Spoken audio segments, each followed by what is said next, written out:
रूस यूक्रेन का फैसला, वर्ल्ड ऑर्डर बदल गया और इन सब के बीच अमेरिका ने भी माना है पीएम मोदी का दाम। सीआईए चीफ विलियम बर्न्स का पीएम मोदी पर यह बड़ा बयान है।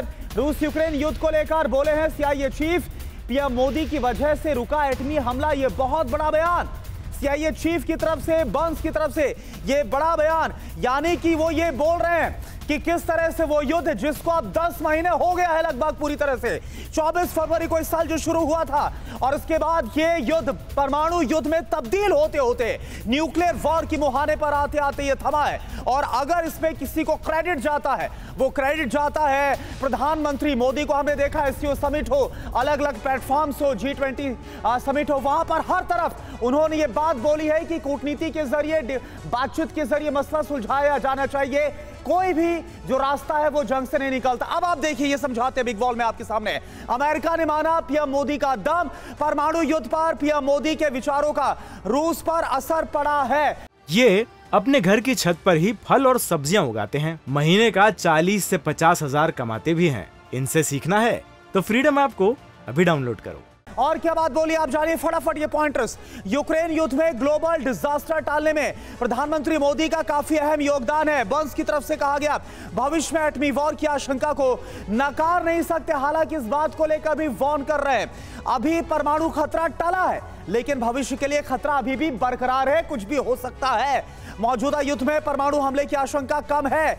विलियम बर्न्स सीआईए चीफ ये बात बोल रहे हैं। अब आपको बताते हैं कि प्रधानमंत्री मोदी और व्लादिमीर पुतिन की जो केमिस्ट्री है, जो शानदार दोस्ती है, आखिर उसकी हिस्ट्री क्या है और केमिस्ट्री क्या है, ये आप देखिए। यहां पर आपके सामने तस्वीर है। अभी आपको हमने इससे पहले खबर दिखाई थी, हाल ही में 2-3 दिन पहले फोन के जरिए भी बातचीत हुई थी। 16 दिसंबर 2022 पीएम मोदी और पुतिन के बीच फोन पर बात हुई जिसका मैंने जिक्र किया और यहां पर भी उन्होंने कूटनीति के जरिए ही युद्ध को खत्म करने की बात कही, इस पर जोर दिया प्रधानमंत्री मोदी ने। 16 दिसंबर 2022 की तारीख है।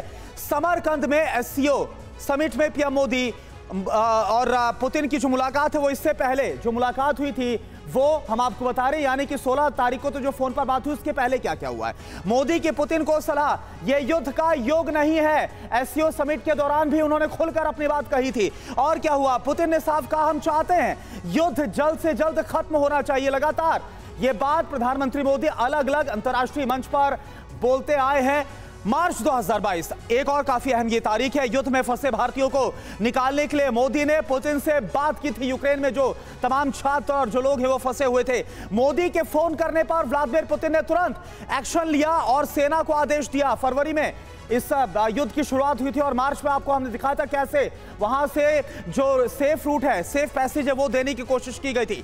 खार्किव से भारतीयों को निकालने के लिए 6 घंटे तक बकायदा युद्ध रोका गया था और यह भी अंतर्राष्ट्रीय मीडिया में काफी चर्चा में रहा। अब इस पर और ज्यादा जानकारी दे रहे मेरे सहयोगी विपिन। विपिन बताइए क्या है आपके पास? और अमेरिका ये कह रहा है कि अभी एटमी वॉर की आशंका कम है लेकिन खतरा बरकरार है, खतरा टला नहीं है, क्योंकि रूस के नेता लगातार एटमी हमले की धमकी दे रहे हैं।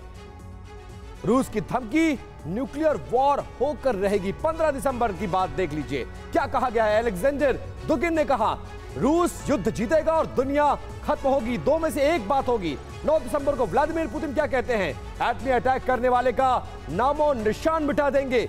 7 दिसंबर को फिर व्लादिमीर पुतिन क्या कहते हैं, एटमी खतरा है लेकिन पहले इस्तेमाल नहीं करेंगे, ये बातें कहते हुए नजर आए। 6 दिसंबर को दिमित्री मेदवेदेव ने कहा कि संप्रभुता स्वतंत्रता के लिए न्यूक्लियर थ्रेट जरूरी है और 5 दिसंबर को सर्गेई लावरोव ने कहा कि न्यूक्लियर ताकत में टकराव पूरी दुनिया के लिए विनाशकारी होगा। 2 दिसंबर को व्लादिमीर पुतिन कहते हैं कि न्यूक्लियर ताकत में टकराव विनाशकारी है। वो इस बात को मानते हैं लेकिन ये भी मानते हैं कि अगर उन पर बात आई तो फिर वो न्यूक्लियर का हमला करने से पीछे नहीं हटेंगे। डीके पांडे सर, जो खतरा मंडरा रहा है इससे दुनिया इनकार नहीं कर सकती। प्रधानमंत्री मोदी की जो हस्तक्षेप है उसका असर तो पड़ता हुआ नजर आया लेकिन खतरा टला है, अभी खत्म नहीं हुआ है।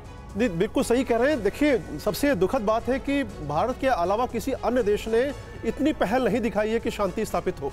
अगर इस क्षेत्र में शांति स्थापित की आवश्यकता है और जिस प्रकार से जो है जन धन की हानि हो रही है वो एक मानवीय स्तर के नीचे जा रही है। सबसे ये पॉजिटिव जो इंडिकेशन दिया है बंस साहब ने, सीआई के चीफ ने, काश वो यूक्रेन को बोलते कि वो भी थोड़ा पॉजिटिव हो और शांति की तरफ कदम बढ़ाएं, तो शायद शांति स्थापित हो सके। लेकिन जिस प्रकार से भारत ने जो पहल की है और बातचीत करके जो है पोटेंशियल था उसको कम करने का प्रयास किया है, वो निश्चित रूप से काबिल तारीफ और पूरा विश्व इसकी बुरी प्रशंसा कर रहा है। बिल्कुल बिल्कुल सही बात। ये अपने घर की छत पर ही फल और सब्जियां उगाते हैं, महीने का 40 से 50 हजार कमाते भी हैं। इनसे सीखना है तो फ्रीडम ऐप को अभी डाउनलोड करो।